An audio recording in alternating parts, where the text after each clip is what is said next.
In this video, we'll cover processing a refund in the Flowhub system. It's important to take into consider compliance requirements as well as your own store's SOPs with regards to processing refunds and exchanges. First, we'll navigate over to the Sales tab. You can expand the date range in order to locate the sale, or scan the receipt if physically present.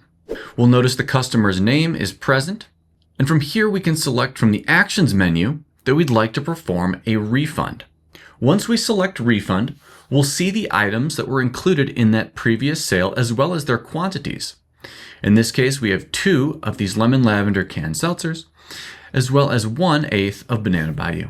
Let's say there was an issue with one of the cans, we can simply add that to the cart. You'll notice this Return to Inventory checkbox.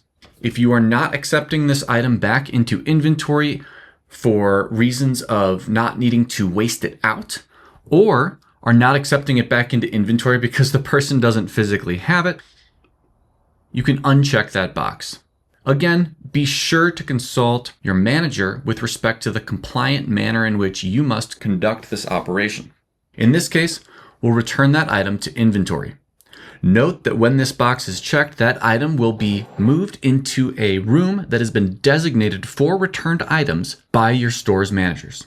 If we'd like to exchange this item, all we need to do is navigate over to the Inventory tab, either scan the item physically or search for it,